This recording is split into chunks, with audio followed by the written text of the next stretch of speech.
Fala, grande nação rubro-negra e amigos do canal, sejam todos muito bem-vindos. Estou chegando com muitas notícias do Mengão a partir de agora, aqui no canal EBFLA. E Gabigol recusa a nova proposta de renovação do Flamengo. Palmeiras se mostra interessado no jogador. E empresário diz que trabalha a saída de Gabigol do Flamengo, galera. Então vamos falar aí de Marcos Antônio, que é baiano, o alvo do Flamengo e que está praticamente tudo fechado aí, né, com o jogador. E vamos falar do valor aí que o Flamengo vai receber ao emprestar goleiro para o Corinthians, isso mesmo. Então vamos começar com esta informação aqui, né, então o goleiro Hugo Souza está muito próximo de ser o mais novo reforço do Corinthians. O atleta irá atuar por empréstimo pelo time paulista até o final aí da temporada. E desta forma, o Flamengo terá a arrecadação milionária com essa negociação aí, né? Então, para ter Hugo Souza aí, o Corinthians vai desembolsar 200 mil euros, cerca de 1,19 milhões na cotação atual aí, galera. Então, vai ser um empréstimo. E além disso, aí, caso opte pela permanência aí do goleiro ao final do contrato de empréstimo, o time paulista terá a opção de pagar 800 mil euros, cerca de 4,7 milhões, por 50% dos direitos econômicos do arqueiro, né? Um valor baixo também, né? Então o Corinthians vive aí uma crise de goleiro na temporada, isso porque, após Cássio decidir sair do clube e ir para o Cruzeiro, foi a vez de Carlos Miguel, substituto imediato na função, também preferir sair do time paulista, galera. Então está uma crise de goleiro lá no Corinthians, né? Desse modo ficou aí uma lacuna na função na equipe. Então, o Hugo Souza foi revelado, né, pelo Flamengo, até jogou algumas partidas bem, mas não se firmou no clube, foi emprestado para um time pequeno lá de Portugal, o Chaves, né, como é conhecido. E passando as informações sobre o reforço do Flamengo, então o Flamengo que está próximo aí de acertar a contratação de um desejo antigo. Marcos Antônio, que é meio-campista, que pertence à Lazio da Itália, jogador de 24 anos, é acompanhado há algum tempo pelo scout rubro-negro e o clube discute detalhes para concluir a transferência por empréstimo, né? E em caso de compra, após o período de cessão, o Flamengo pode pagar entre 5 e 6 milhões de euros, galera. Então, o nascido em Poções, na Bahia, Marcos Antônio foi para o Atlético Paranaense aos 11 anos de idade. Então ele lá ficou até os 18, integrante da geração de Vinícius Júnior e Paulinho, virou jogador de seleção brasileira e sagrou-se campeão sul-americano sub-15 e sub-17. E uma briga entre Mário Celso Petralha, dirigente do Furacão, e a empresa que o representava na época encerrou a passagem dele no Atlético Paranaense. E o jovem deixou o clube sem ter realizado nenhuma partida sequer com o profissional aí do Atlético Paranaense.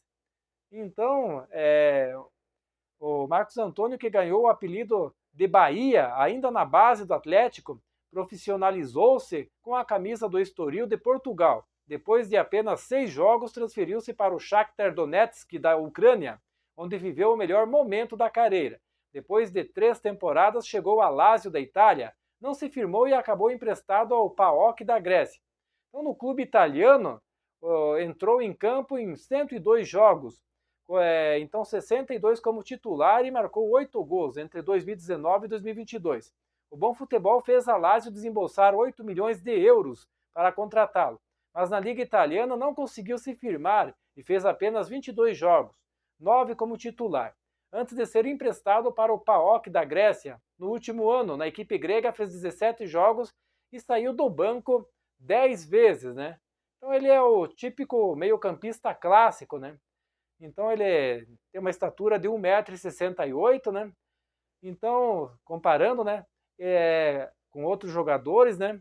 Então, que são especialistas, aí o treinador, né, o Guilherme Dalladea, né, e o dirigente do título sul-americano sub-15, né, que foi o técnico dele, né, nas conquistas das competições, eles falaram sobre o jogador, né, que ele é o retrato da figura do meio-campista clássico. Acompanhei na seleção sub-17, sub-20, disse o ex-técnico dele. Ouvia maravilha sobre ele do saudoso Carlos Amadeu, que o treinou nas 2 categorias e o enxergava no futuro da seleção brasileira, né? Claro que o futebol tem diversos obstáculos E não há como negar que os seus 1,68 m contribuem para uma dificuldade em mostrar toda a sua qualidade no meio de jogadores muito mais altos e mais fortes. Mas ele tem inteligência em posicionamento, nos passes de primeira, nos lançamentos precisos, nas tabelas curtas. O enxergo jogando ao lado, um pouco à frente do primeiro meio-campista escalado por Tite, com a certeza de que pode ajudar muito um elenco tão forte como o do Flamengo, comentou Rafael Zarco, o jornalista, né? Então o Zarco ainda destacou aí, né, que sobre a sua envergadura, né, sobre o futebol, né, que enxergava em Bahia um jogador raro, com características de meio-campista muito técnico, que fizeram sucesso no futebol sul-americano entre os anos 90 e 2000, como o Ricardinho, comentarista do Sport TV, né, que foi um dos citados aí a respeito, na comparação, né, entre os dois jogadores. Então em 2020, sobre a Copa, sobre a ausência, né, de meias, né, então ele lembrou de André Jardine, ainda que no sub-20, né, o convocara para amistosos num contexto de pouquíssimos jogadores de criação, porque geralmente viram pontas ou algo parecido, e o Bahia lembrava ele um pouco o Ricardinho pela capacidade de conduzir a equipe ao ataque, de trocar de lado junto com a bola, um tipo de jogador que a Argentina sempre produziu muito mais do que o Brasil. O Verão, por exemplo, né, era um jogador desses, o Riquelme, né, embora mais avançado, também era, como o Marcos Antônio, né? Então foi comparado a vários jogadores aí, né? Com grande categoria, né, galera? Então passando informação aí de Gabigol, né? Que o empresário já está trabalhando a sua saída. Então em entrevista ao Seleção Sport TV, né, desta sexta-feira, o empresário de Gabigol, Júnior Pedroso, afirmou que o seu cliente está de saída do Flamengo. Pela primeira vez, o agente deixou claro que ele e seus sócios estão trabalhando para encontrar um novo clube para um dos maiores ídolos da história do Flamengo. Então, antes de deixar claro, né, que já pensa no futuro de Gabigol fora do Flamengo, Pedroso externou a insatisfação com o fato de a negociação ter sido tratada de forma pública pelo presidente Rodolfo Landim nos últimos meses, né? Então ele falou assim, geralmente aí essas questões não são tão públicas, ele disse, né?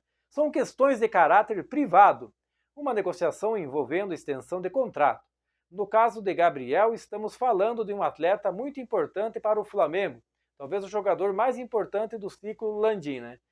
Foi uma discussão de renovação que durou 3 meses de conversas com o Flamengo, algumas reuniões no Rio de Janeiro para discutir essa extensão aí que passaria a valer a partir de 1º de janeiro de 2024, né? Então o Pedroso afirma que foram 10 reuniões presenciais aí com o Flamengo de março de 2022 até outubro de 2023, né? Praticamente aí quase um ano, né? Todas com o Marcos Braz e o Bruno Spindel, né? Que é o vice-diretor executivo de futebol. Então o empresário de Gabigol garante que o acordo pela renovação de 5 anos foi selado em outubro de 2023, com o direito a cumprimentos por parte do clube, né? Então, em meados de 2023, ele falou que selou o acordo. Marco e Bruno nos ligam e nos parabenizam pela extensão por mais 5 anos de contrato. Isso também aconteceu com os pais de Gabriel, que moram em Santos, e aconteceu aí com o próprio Gabriel no CT, onde recebeu um aperto de mão com os parabéns pela renovação de 5 anos de contrato nos termos que foram construídos durante 1 e 3 meses, né? Então, daí a única objeção seria esperar porque o Flamengo estava construindo a renovação de outros 2 brilhantes jogadores, né? Everton Ribeiro e Bruno Henrique. E eles queriam esperar essa construção para não atrapalhar o desenvolvimento dessas outras renovações, né? E infelizmente não deu certo, né, galera? Então vamos ver aí o que vai acontecer, né? Mas é isso aí, nação rubro-negra. Quero agradecer a todos pela presença aqui no canal e em breve voltarei com mais informações do Mengão. Um forte abraço a todos e até a próxima!